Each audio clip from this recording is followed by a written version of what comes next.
Sir అందరూ own house కట్టించుకోవాలి లేదా కొనుక్కోవాలని ఒక ఆశ ఉంటుంది అందరిలో కూడా. బట్ క్రోర్స్లో ఉన్న ప్రజెంట్ సిచ్యువేషన్లో కోట్లల్లో పోతున్నాయి రేట్స్, కానీ బడ్జెట్ మాత్రం 20 lakhs 15 lakhs మాత్రమే ఉంటాయి. సో అలాంటి వాళ్ళు ఎలాంటి జాగ్రత్తలు తీసుకోవాలి, ఏం చేయాలి? ఇది చాలా అందరి మైండ్లో ఉన్న క్వశ్చన్. మంచి ప్రశ్న అడిగావు సరిత. డబ్బులు కోట్లలోనే ఉంటే కొనుక్కోవచ్చు అనేది ఒకప్పుడు మాట. ఇప్పుడు ఎన్నో కొత్త మార్గాలు వచ్చాయి. ఇప్పుడు ఒక మార్గం ఏంటంటే మీరు తక్కువ ఉంటే మీకు లోన్ జాబ్ ఉంటే కనుక లోన్ ఎలిజిబిలిటీ తీసుకొని కట్టుకోవచ్చు, అదొక మార్గం. లేదు మీకు చిన్న జాబ్ ఉంది, తక్కువ శాలరీ ఉంది, లోన్ ఎలిజిబిలిటీ లేదు అన్నప్పుడు మీ దగ్గర 15-20 లక్షలు ఉంది, మీరు పార్ట్గా ఇన్వెస్ట్ చేసుకోవచ్చు. దానికోసం కొత్త పార్ట్ అంటే ఒక కొత్త బాడీ వచ్చింది, REIT అని. REIT అంటే రియల్ ఎస్టేట్ ఇన్వెస్ట్మెంట్ ట్రస్ట్. ఇది చేసేది ఏంటంటే పెద్ద పెద్ద బిల్డింగ్లు కడతారు. ఇప్పుడు ఒక జనరల్గా మనం ఒక ఫ్లోర్ మనం కొనుక్కుంటే హ్యాపీ అనుకుంటాం, లేకపోతే ఒక కంప్లీట్. ఇక్కడ అలా కాకుండా ఒకటే ఫ్లోర్లో 10,000-20,000 స్క్వేర్ ఫీట్ ఉంటుంది కమర్షియల్ బిల్డింగ్స్లో. అందులో 100 స్క్వేర్ ఫీట్ 200 స్క్వేర్ ఫీట్ అమ్ముతారు. ఇప్పుడు 20 లక్షలు ఉందనుకోండి, 200 స్క్వేర్ ఫీట్ వచ్చింది 10,000 లెక్క.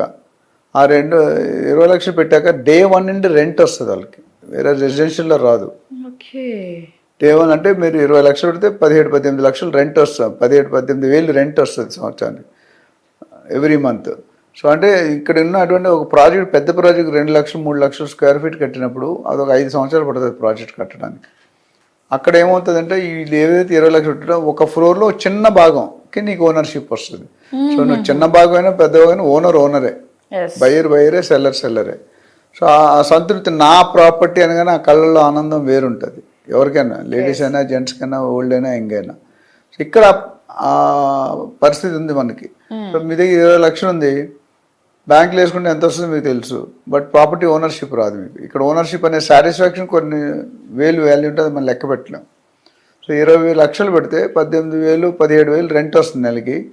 ఇవాళ మీరు డబ్బులు కట్టి రీసెర్చ్ చేసుకుంటే నెక్స్ట్ డే 1 నుండి మీకు రెంట్ వస్తూనే ఉంటుంది. అయితే మీకు డౌట్ వచ్చారు, ఒకవేళ బిల్డర్ కంప్లీట్ చేయకపోతే 5 సంవత్సరాలు కదా, ఇప్పుడు ఎన్నో మోసాలు జరుగుతున్నాయి కదా అనేది. అది బిల్డింగ్ కంప్లీట్ అయినా, ప్రాజెక్ట్ కంప్లీట్ అయినా, కంప్లీట్ అవ్వని మీకు సంబంధం లేదు, ఆయన రెంట్ ఇవ్వాల్సిందే.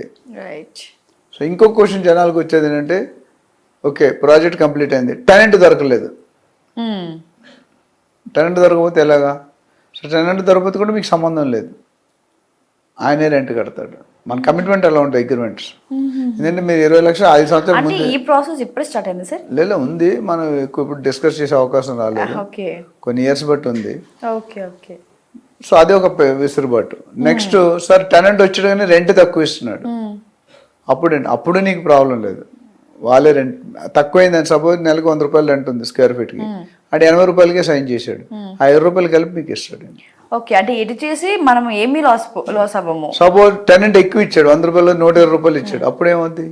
ఆయన తీసుకొని 100 రూపాయలు ఇస్తాడు కాదు, అది అప్పుడు మీ పేరు మార్చుకోవచ్చు లీజ్ డేట్. అంటే ఎటుపక్క తెలుగులో సామెత ఉంది, మా ఇంటికి వస్తే ఏం పెడతాం, మీ ఇంటికి వస్తే ఏం తెస్తాం.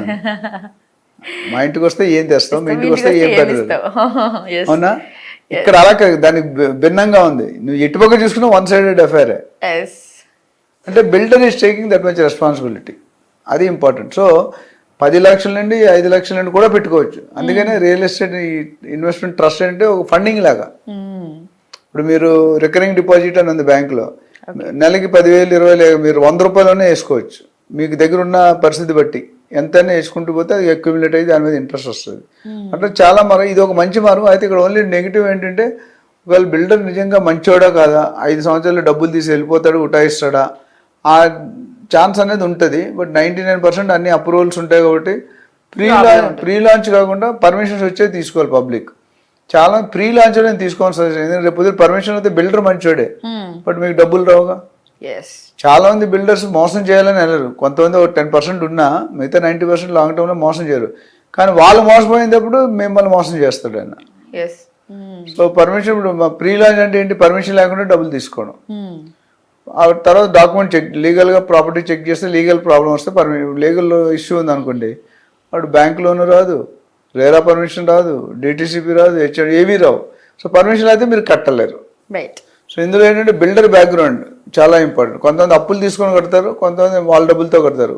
మనం ల్యాండ్ కొనుక్కొని మనం కట్టుకుంటే మనకు తక్కువ ఖర్చు అవుతుంది, వాళ్ళు ఎక్కువ బడ్జెట్ ముందే పెట్టాలి. అదే జాయింట్ వెంచర్ డెవలప్మెంట్ తీసుకుంటారు, ల్యాండ్ మీద కట్టేవాడు ఆయన వేరే ఆయన, అదొక రిక్వైర్మెంట్. సో మీరు క్లియర్గా క్షుణ్ణంగా ఈ టర్మ్స్ ఎప్పుడు కూడా జనరల్ బిల్డర్స్ అగ్రిమెంట్ ఏదంటే వన్ సైడెడ్ అగ్రిమెంట్ ఉంటాయి కొన్ని కేసుల్లో. కార్పొరేట్ కంపెనీ జనరల్ న్యూట్రల్ ఉంటుంది.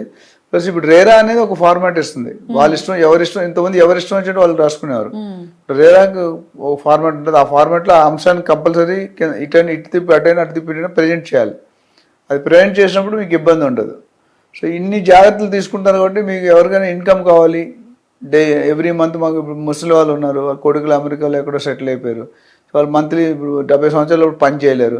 వాళ్ళు మంత్కి 20, 30, 40, 50 కావాలి. సో ఇది బెస్ట్. ఇప్పుడు ఎఫ్డీలో కూడా ఇంట్రెస్ట్ మనం వేసుకుంటే క్యుములేటివ్ వచ్చి ఎవ్రీ మంత్ కూడా ఎవ్రీ క్వార్టర్ ఇస్తారు. అట్లా కొంతమంది మన పర్పస్ మీరున్నారు అనుకోండి, మీకు మంత్లీ ఉన్న మీ హస్బెండ్ చూసుకుంటారు, మీ డబ్బులు మీరు సేవ్ చేసుకోవచ్చు. ఆ లాంగ్ టర్మ్లో 3 సంవత్సరాలు 5 సంవత్సరాలు ఎఫ్డీ చేసుకోవచ్చు. బట్ ముసలి వాళ్ళు ఉన్నారు, మీ పేరెంట్స్ లెవెల్లో మా పేరెంట్స్ లెవెల్లో ఉన్నారు అనుకోండి, వాళ్ళకి డబ్బులు అవసరం కాబట్టి ఎవ్రీ మంత్ ఎవ్రీ క్వార్టర్కు ఇన్కమ్ కావాలి. సో అక్కడున్న పరిస్థితి ఇది చాలా మంచి option for only thing builder background, location, tenants వస్తారా అవి మాత్రం చెక్ చేయండి. లీగల్ ఒపీనియన్ కంపల్సరీ తీసుకోవాలి. డోంట్ గో అది తీసుకోపోతే మీకు వచ్చే ఇబ్బందులు ఉన్నాయి. ఏదైనా అయితే రేపు మీకు పోతే పోయింది ఒక 5,000, 10,000 తీసుకుంటాడు లీగల్ 20 లక్షలు పెట్టండి, 5,000కి ఏముంది? 5,000 తీసుకుని మీకు సేఫ్టీ ఉంటుంది. ఓకే తీసుకోవచ్చు, లీగల్గా ప్రాబ్లం లేదు, పర్మిషన్స్ ఉన్నాయి, అవన్నీ చెక్ చేసుకుని మీరు ఇన్వెస్ట్ చేసుకుంటే మీ ఇన్వెస్ట్మెంట్ అనేది 3 పువ్వులు 6 కాయలు ఉంటుంది. సో ఇది one of the best method. But ఏదేమైనప్పటికీ మీరు కొనుక్కోవాలనుకుంటే మాత్రం లీగల్ ఒపీనియన్ కంపల్సరీ తీసుకోవాలి. ఎన్కంబరెన్స్ సర్టిఫికేట్ ఇవన్నీ కొన్ని ఉన్నాయండి. అంతకుముందు మనం మాట్లాడడం ఒక ప్రాజెక్ట్ కానీ ప్రోడక్ట్ కానీ సెలెక్ట్ చేసుకుంటే ఏమేమి పత్రాలు చూడ ఆల్రెడీ మనం డిస్కస్ చేసాం, మన వీడియోలో ఉంటాయి ఆల్రెడీ. ఇవన్నీ చూసుకొని కొనుక్కుంటే డెఫినెట్గా మీ ఇన్వెస్ట్మెంట్ అనేది బాగుంటుంది. Right, thank you sir, thank you so much.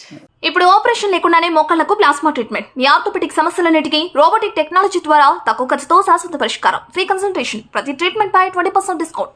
ఈ ఆఫర్ కొద్ది రోజులు మాత్రమే, త్వరపడండి. V9 hospitals 9281465842.